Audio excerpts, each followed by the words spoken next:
It all kicked off with a deafening crash. My cabin door blasted off its hinges as a woman in high heels stormed in, her face twisted with fury.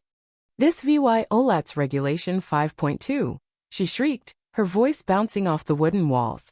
It was Linda, the notorious HOA president. I stood there stunned, not just by the shock but by the sheer absurdity of it. How had she gotten past the gate? What was she doing on my private property? Before I could get a word out, she started snapping photos, muttering about fines and lawsuits. But Linda had no clue what she just stumbled into. This wasn't some ordinary cabin in the woods. This land, 50 acres of it, that belonged to my uncle, a retired police captain with a shadowy past. What she'd trespassed on was an active, restricted police training site. Then I heard its sirens, faint at first, growing louder. She thought she held all the power, but she just unleashed something way bigger than she could handle. I live a simple life. Weekends are for tinkering with my old cabin, sipping coffee on the porch, and soaking in the quiet of the forest. My uncle left me this sprawling property when he passed, and I figured I'd inherited a slice of peace. Turns out I'd inherited a war zone. Linda changed everything. She was the self-proclaimed ruler of the local HOA, brash, controlling, and obsessed with bending everyone to her will. The second she found out I wasn't under her thumb, she made it her mission to reel me in. It started with letters, then fines, then threats. I tried to brush her off, keep things calm and polite, but Linda didn't do polite. One day, she pushed too far and stepped into a mess she couldn't have seen coming. It began with a crisp white envelope slipped under my cabin door. I thought it might be a friendly note, maybe a hello from a neighbor. But when I opened it, my stomach dropped. It was an official letter from the Pine Ridge Homeowners Association, stamped and formal, accusing me of multiple violations, unkempt landscaping and unregistered fence, and unpaid HOA dues totaling due law $385. I stared at it, baffled. Landscaping violations? This land wasn't part of any neighborhood, it was isolated, surrounded by trees, miles from anything resembling a community. Still, I didn't want to jump to conclusions. Maybe it was a mix-up. So I called the number on the letter. "Pine Ridge HO, this is Linda," came a sharp, rehearsed voice like she'd spent years perfecting her tone of authority. "Hi, Linda. I think there's been a mistake," I said, keeping my cool.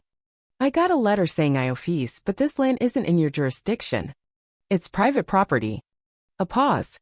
"You live at 1125 Timber Hollow Road, correct?" "Yes, that's right."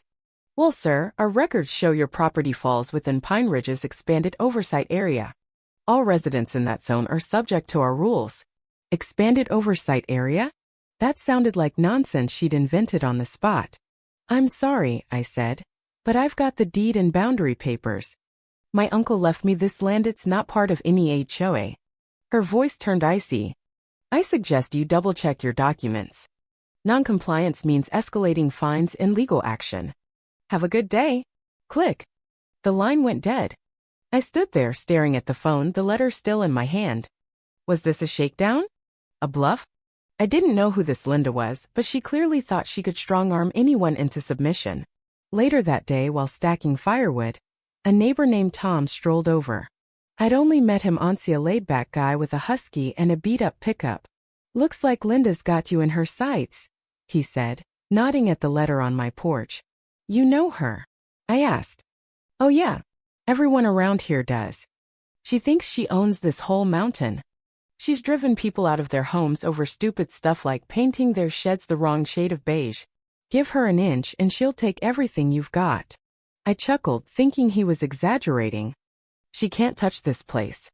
I've got the paperwork." Tom's grin faded. "That won't stop her. She doesn't quit.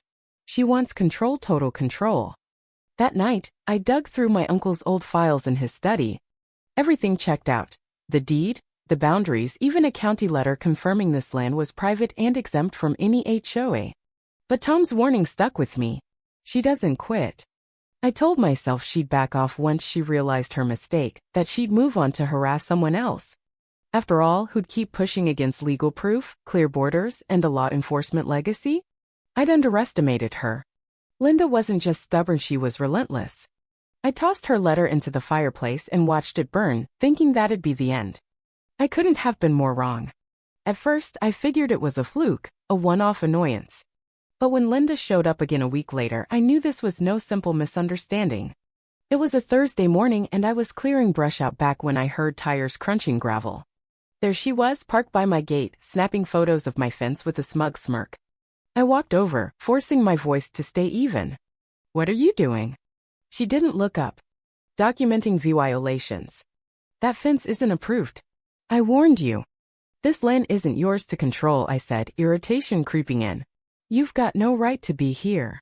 "Tell that to the county," she shot back, finally meeting my eyes with a taunting grin. "You can argue all you want, but you're still paying the fines." I'd had it. "Linda, I'm done. Leave or I'm calling the sheriff." She didn't blink. "I'll be back," she said, strutting to her car. "Next time, I'll bring the paperwork." It didn't stop there. Over the next few days it got worse. Another letter arrived, this time claiming excessive noise. I stared at it dumbfounded. Noise? I hadn't had a soul over. The only sound was my chainsaw cutting firewood. Then came a complaint about an unauthorized shed. An old tool shack my uncle built years ago. Now it was an eyesore according to Linda. The nerve of her was unreal. The last straw was a county notice she'd filed, accusing me of disrupting the natural beauty by altering the landscape. It was so twisted I almost laughed. I called the sheriff's office, hoping for backup, but the deputy sighed. "It's a civil matter, sir. We can't step in unless it turns into something bigger. Take it to court if you have to." That was it. No help, no shield. I was on my own.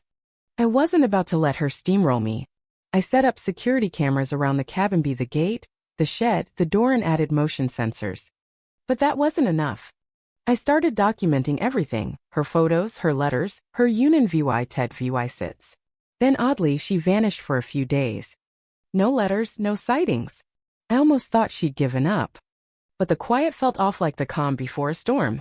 When she returned she brought a lawyer. I didn't know what I'd kicked up, but I was about to see just how far Linda would go to make my life hell. She had no idea she'd picked the wrong fight. It was a still night when everything flipped. I'd just gotten back from town, arms full of supplies, when I saw her car by the cabin.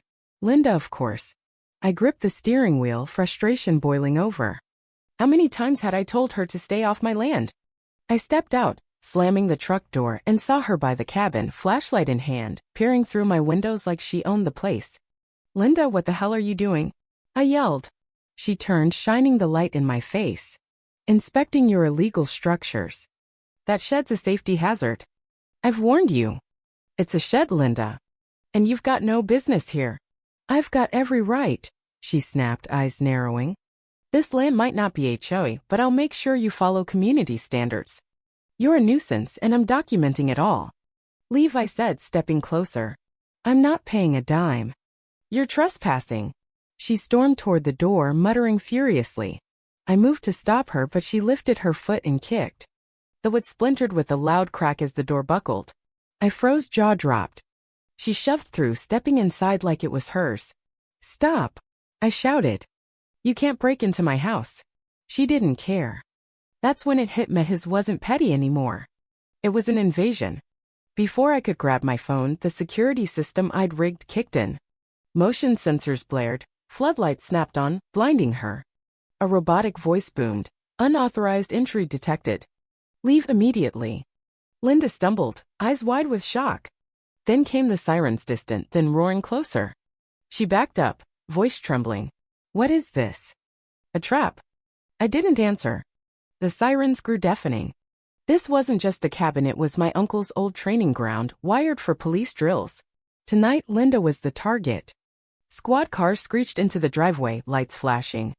Off-duty officers poured out, recognizing me instantly. "Mike!" Officer Daniels called. "What's happening?" I nodded at Linda, who stood frozen. "She broke in. She's trespassing on restricted land." Daniels turned to her, face hard. "Ma'am, this is an active police training site. You're not cleared to be here." "I didn't know," she stammered. "I thought it was just a property dispute." The officers didn't buy it.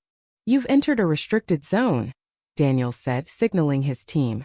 "You're under arrest, trespassing, resisting, interfering with the police facility." They cuffed her as she sputtered protests, her bravado crumbling. I watched silently as they drove her off, relief washing over me.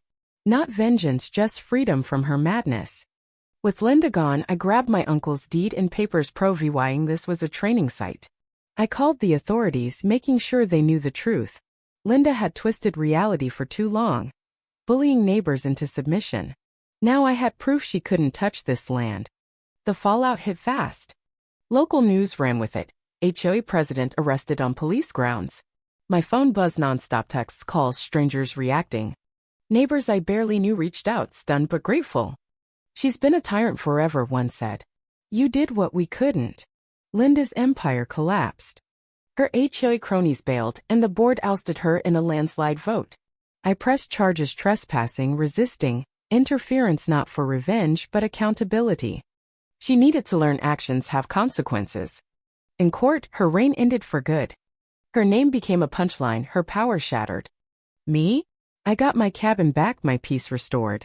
Linda had picked a fight she couldn't win, and I had the last word.